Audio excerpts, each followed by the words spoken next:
In this video I am talking about Viltrox 24mm f1.8 Z full frame autofocusing lens for Nikon Z mount cameras.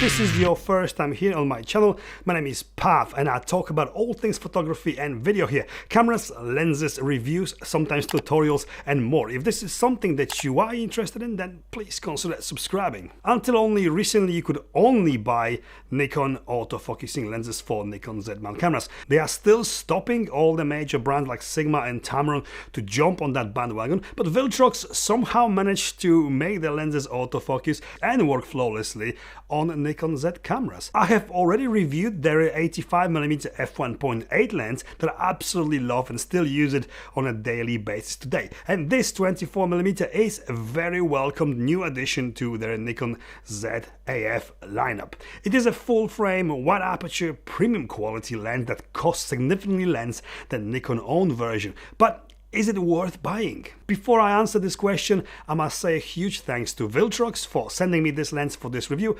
However, as always, I was not paid or asked to say anything specific about this lens by Viltrox or anybody else, so this is my honest and 100% unbiased opinion about this lens. Performance, I have used many Viltrox lenses before and this is no exception. For many reasons, this is another lens that more people should be aware of. Shooting with it is pure joy as it delivers amazing results right from the moment you press that shutter button for the first time. It is a lens that is capable of delivering amazing results. 24mm is one of those focal lengths that is quite universal as it is not ultra wide, but it's also not tight at all. It's a safe focal length when you need wide but without the wide lens distortion, and one that can be used in almost any situation. I need to say that it is a very sharp lens, but only in the center when wide open. I don't think it is ever a problem at all, especially when exercising your eye to more bokeh and more blurred backgrounds because of the fact that you can shoot at f1.8 with this lens. There's also some visible vignetting wide open. Again, nothing to worry about in my opinion, as even this is very easily fixable in post if that ever bothers you.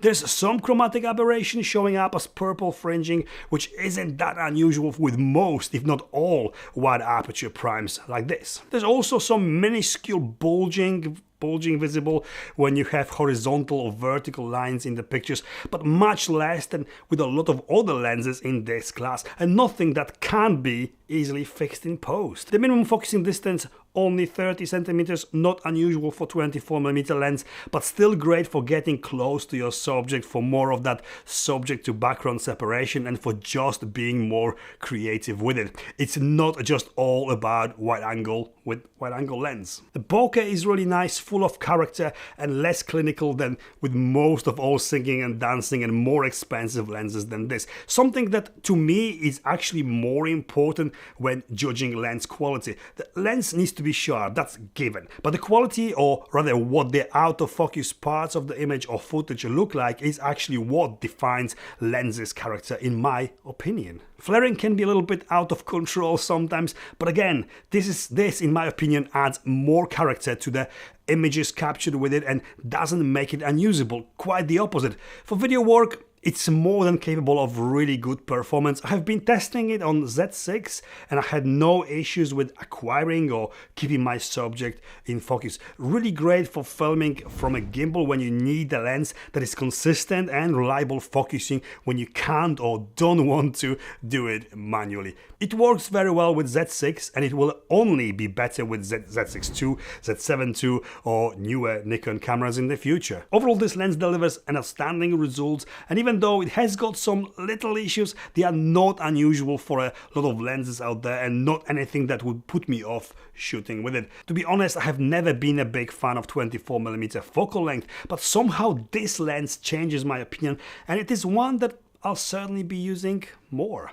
Build quality, pretty much standard when it comes to Viltrox lenses. They are all built in the same way, or should I say in the same style. Pretty solid, all hard plastic, made to last, and looking good. There are no switches on the lens, not even standard auto manual focus switch, but this is most likely to keep the lens's size and weight down. It is fairly small lens, only 86.7mm long, and it weighs 370 grams.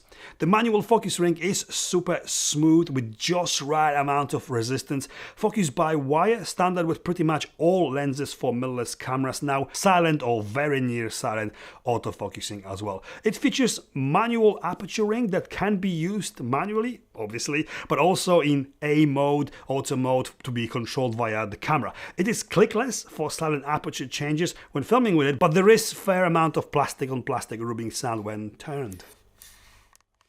I said this a few times before when talking about the clickless manual aperture rings on wide aperture lenses like this. In my opinion, you buy a wide aperture lens to mostly shoot with it wide open. Why suddenly you'd need silent aperture change to control brightness of your footage when you can do it easily with variable ND filter and keep your aperture constant? Yes, the aperture ring is not smooth or silent, but I'd never use it while filming to control the brightness. With variable ND filters are way more practical for that. Small lens, small filter thread, only 55mm, so you can get much cheaper ND filters for it. It comes with very plasticky lens hood that it is sometimes hard to screw on, and a little fabric pouch for storing or transporting it in. Value for money. Considering that it is a lens that delivers really good quality, it really does. It's also a very good value for money, as it only costs literally half of what Nikon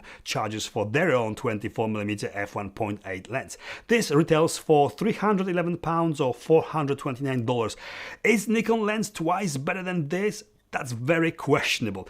I have never actually used the Nikon lens before, and I'm sure that it is excellent in every way, but when your budget is tight or you need a lens like this to add that extra wide prime to your 50 or 85mm, this could be a very good choice and superb value for money. Conclusion.